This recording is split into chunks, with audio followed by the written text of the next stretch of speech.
This is Showtime Sean Porter. This is Aerosmith Jr. Hey everyone, this is Jesse Vargas. And you're watching True School Sports. You're watching True School Sports. And you're watching True School Sports.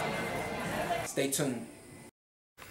Hey, what's going on? It's your boy BT, and I came here to talk some boxing with the thousands of True School Sports subscribers. Now, what we have on the computer right now is just straight, like, ridiculousness. So first of all, before we get into the video, big shout out to Jeff Mayweather and the Mayweather Boxing Club YouTube channel. They got good stuff they constantly post on there. It's a fun channel to watch. I enjoy watching it just to see like what people in the gym and in the boxing world think of certain fights that are coming up, and Jeff Mayweather's personality really brings out the best in whoever he's talking to. So basically they did 2 videos about Wilder versus Fury. I mean, I know right now on the camera it doesn't look that good right now, but it'll look better once it starts playing. But they started doing a video on who would win between Wilder versus Fury, and they did 2 of them. So there was a couple parts that really stuck out in my mind. It was this part here with Winky Wright and whoever this guy is here, and then Lamont Brewster, and then Dooley Cooper, who was the former trainer Jesse Vargas. So we're gonna run through it, and I'll give you guys my thoughts as it happens. So just have a listen if you haven't already. I like Wilder. I like Wilder. You like Wilder? I 100% like Wilder. Hit you with that right hand, you're done. You're asleep. You're asleep. 218 pounds of badness right there. That boy give a punch. There's only one thing that I can say. You got the right name. There ain't nobody. Oh, true. Wilder, that's true. That's true. That's true. Hey, let me just say this much. He is wild with that right hand, but he is stubborn with such a straight right hand. He thought he hit in the back of the head. Remember that? He got hit so hard with that straight right hand, he goes, no, it's back of the head. No. They should have just stopped it right then. That was a perfect right hand. Perfect right hand. All right, champ. Thanks. Thank you, champ. All right, here you go. This part is crazy right here. Too much. So let me ask you this. Tyson Fury's how old now? I don't know. 30. 30, right? Okay, so listen. Wilder's 33, Lamont. Wow. I'm trying not to go there.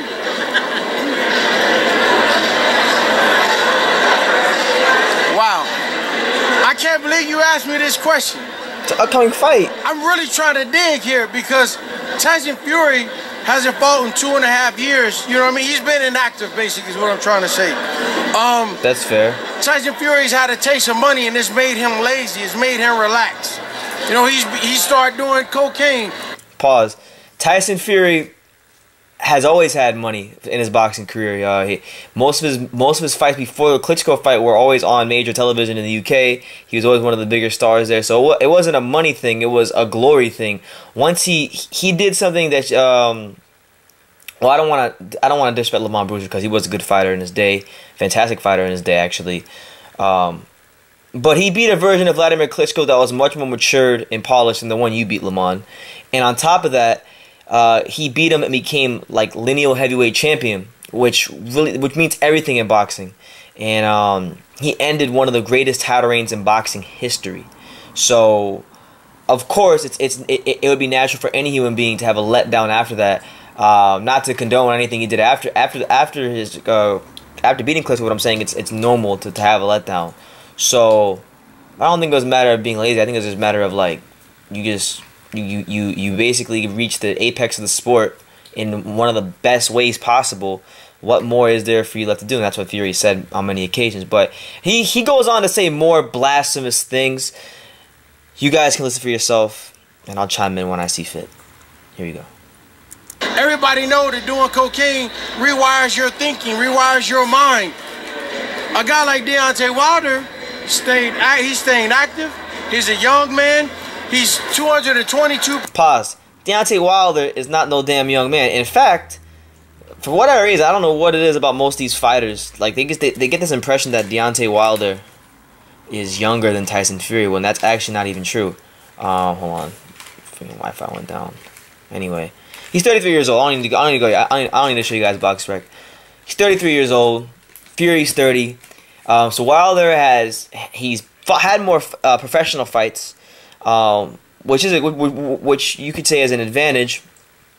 But a lot of them, as many of us know, have been against unranked opponents. He probably has more unranked opponents on his record through 40 fights than any champion in boxing. Boxing history. I don't want to say like out of all the champions, but he's got probably one of the weaker resumes of any long-standing champion in the history of the heavyweight division, or title holder. I don't want to say champion because he's just a title holder. Joshua's the real champion, and Fury's even more the real champion because he has a lineal crown. But I'm just saying, like, he's not a young man, okay? And when you factor in that he's had multiple hand surgeries, like he got a steel rod running up his right hand a couple years, put in his right hand years ago. Then he broke the plates in his right hand in the Chris Arreola fight because he can't punch properly and had to get surgery on it again. So it's not like Wilder's this young spring chicken and he's like just this guy who's gonna be fresh. No, this man he's got hand problems out the ass. But a lot of people seem to disregard that. But continue, Lamont. Pounds, all muscle, 6'8", can punch with both hands. He feel like, well, not that he feel like, well, I guess, no, he has nothing to prove, but he still feels like he has something to prove. He's got a lot to prove. So a guy like Tyson Fury, what does he have to throw in his furnace to give him the fuel to try to beat a Deontay Wilder who's... Just pause. What does he have to throw in his furnace to beat a guy like Deontay Wilder? Okay, well, let's start with a multitude of things. The guy basically having mental health problems out the ass after beating Klitschko. Had cocaine addiction, all kinds of stuff. Blew up to 400 pounds. Everybody said he was done and he was finished. That right there, that alone is enough should be enough to motivate you as a fighter. But then when you factor in that Deontay Wilder himself was saying that Fury's done, he's not coming back, then that gave him that gave him the extra motivation, the extra oomph he really needed to make this comeback. And then when you got he's fighting for something more than just a lineal title or a belt, and he's got plenty of that. And then I would also say he hasn't personally said this, but this is an answer that I have for myself. Emmanuel Stewart passed many years ago, and Emmanuel Stewart always said that Tyson Fury was a special fighter, and he would become the dominant champion of his era if he ever got on a regular training program, and he listed all the special characteristics that Fury had, and basically. You go watch those interviews, you can see what I'm saying.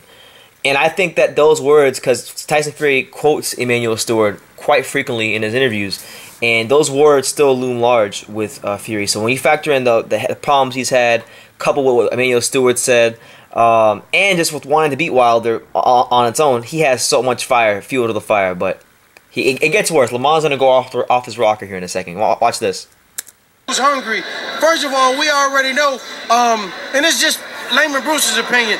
A dark-skinned man as a champion in any weight category, statistically, has never gotten the credit that another fighter, even if there was another black fighter, if he had lighter skin, like for instance, Anthony Joshua. I think we picked Wilder. He had a slight lean.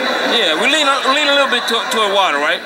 So what else? We lean a little bit toward Wilder, right? I ain't get it. I said, did you lean toward Wilder on the pick? Oh, he said a little bit lean. No, there's a difference between that. No, I'm not leaning. I'm falling. Oh, he falling. You understand? There's a difference. Some people lean, some people fall. Yeah, so there you have it, man. Lamont Brewster. If I close my eyes and just listen to what he was saying, I could have swore that Lamont Brewster was like a member of the LDBC. Because that's the kind of propaganda and the BS they spew out of their mouths, like that dark-skinned champions haven't gotten credit they deserve. So what you're telling me is that the guys like Mike Tyson, Evander Holyfield, Floyd Mayweather, Floyd Patterson, Sonny Liston, these guys that are so talked about in the history of boxing, listed as some of the greatest fighters of all time, Sugar Ray Robinson, these guys don't get the credit they deserve. I think that's just, I don't know, that's a victim mentality from a guy that just, I don't know, that's his opinion. I can't fault him for his opinion. It is his opinion, but I don't think his opinion is rooted in any real reality, to be honest with you. So, hey, it is what it is. That's Lamont Brewster's opinion. So yeah, at least he's pretty much an unofficial member of the LDBC, but that's ridiculous. So yeah, that's Lamont Brewster, and then we go to this video over here, and all respect to this man right here, Dooley Cooper. I like Dooley Cooper. He seems like a really cool guy. I have a friend who trains in the Mayweather gym who's told me great things about Dooley Cooper, and I usually like, I don't want to say agree, but I mean, in this case, I still do. I do like to hear his boxing opinions, but I think he's way off base here what he said. So let's get into this right here as to what he said. Tremendous heavyweight matchup, an exciting matchup. I'm definitely gonna take Wilder. I feel like Tyson Fury, the inactivity is gonna hurt him, and him going in there with a boxing mentality, I think he's gonna be able to slip and slide for 12 rounds is highly unlikely. If Klitschko can catch him, I think Wilder can catch him. What? Hold on, let's run that back. Let's run that back. I gotta make sure my ears work properly, because sometimes I be using these Q-tips and I don't be hearing properly. So let's hear what he had. Let's hear exactly what Dooley Cooper just said. Slip and slide for 12 rounds is highly unlikely. If Klitschko can catch him, I think Wilder can catch him. So this man just said if Klitschko can catch him, Wilder can catch him. And my thing is this. I mean, I might have to go back and rewatch that fight. But when the hell did Klitschko catch Fury? Klitschko stood there like a scarecrow for 11 and a half rounds, and he had a good little flurry in the 12th. Didn't really do a lot with it. Wasn't able to really hurt Fury or put him in any real danger. So when the hell did Klitschko hurt him or get to him? I'm gonna have to go watch that fight. So I don't know, Dewey. But I mean, if you feel like Wilder can hurt Fury because of maybe he's more athletic, and that will offset the height and mobility of Fury, then okay, then say that. But he didn't say that. He said simply, I just think, well, if Klitschko can do it, then I think Wilder will do it. So I mean, I don't know.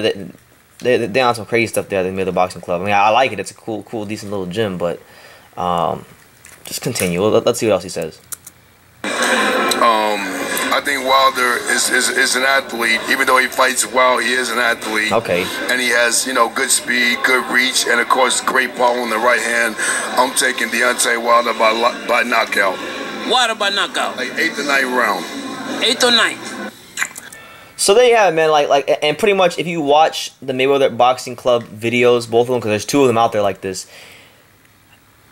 I'm gonna say like 98% of the people they talk to think that Deontay Wilder is not just going to beat Tyson Fury, but destroy him, kill him, hurt him really badly. And I just think that's ridiculous, because, it wasn't so long ago that this guy was the best heavyweight in the world. While there is a lot of uncertainty surrounding him. If your eyes are trained to know what you're looking at in the ring, you can look at Fury and see that, okay, maybe he's not exactly what he was when he fought Klitschko, but there's still something left in the tank. And I think, they're going to find out really badly on December the 1st. And not even just that, it's like, a lot of times, I always hear this, boxing fans are funny, because when it applies to fighters they like, or whose boxing skills they respect, they say this. But when there's a guy who doesn't have, who they don't like for whatever reason, and they don't really respect his boxing skills, they don't say this, but even when it's true. So, like, for example, Tyson Fury is easily the best pure boxer, technically, in terms of footwork, mobility, defense in the heavyweight division. That is a fact. That is a fact. Okay. If you disagree, then name another heavyweight in the top 15 to 20, and we can argue and we'll debate and I'll school you. But there is no better defensively sound heavyweight as far as footwork, defense, all that stuff. So, with that being said, man, people always say like when Mayweather fought Pacquiao or when Ward fought Kovalev, they would say things like, "Oh well, the boxer always beats the puncher," right? And I know this is the heavyweight division, so you can't compare it to those two. So I get it, but at the same time, it's like if that's the belief you have, that the boxer always beats the puncher, then that belief, at least for me, I think it should be maintained in this scenario. But I guess people are really just that high on Wilder. And I've been saying this a lot recently in my videos. Like, a lot of times in boxing, you will have a lot of times it's people look at things as what they did in their last fight. They say you're only as good as your last fight. And in Wilder's last fight, he stopped Luis Ortiz in a scintillating fight of the year type of fight. in Fury's last fight, he fought Francisco Pineda, and you know, it was a tune-up fight. It was whatever. But the last fight people really remember is the Klitschko fight, and that was 3 years ago. And then when you factor in the cocaine thing, you know, they just don't have that belief in Fury. But my thing is, like, you can't always look at what they did in the last fight because every fight is different. And like I've been saying a lot recently, Evander Holyfield told me back in March when I was talking to him, he said, Brendan, boxing is not about how good you look in every fight. Okay, it's a one-on-one sport. So your goal isn't to look good every fight. Different fights are going to require different levels of performance. So you only need to be that much better than your opponent. And if you can be that much better than your opponent, you win the fight. That's one of the fights. And that's how I feel here. I think people have this misconception. Boxing fans have the misconception that you got to be great every fight. And I think with Fury, he has way. I think he can beat Wilder. People are underestimating what Fury is. That not only can he beat Wilder outboxing him, but he can definitely beat Wilder by knocking him out. You know, he's not the biggest puncher in the world, but he's an accurate puncher. He's a smart fighter. He's got the better footwork, and because he has the better footwork, because he's a smarter fighter, it's going to put him in positions to hit Wilder from certain angles that he's not going to see. And you know, I'm just saying a KO isn't far-fetched. So, Mayweather Boxing Club, a reflection of most of the boxing world, not giving Tyson Fury much of a chance. Let me know what you guys think in the comments down below. Take the time to subscribe. Like I say in every single video, you can love me or you can hate me, but I'm just a kid from Dean. So until next time, take care, guys.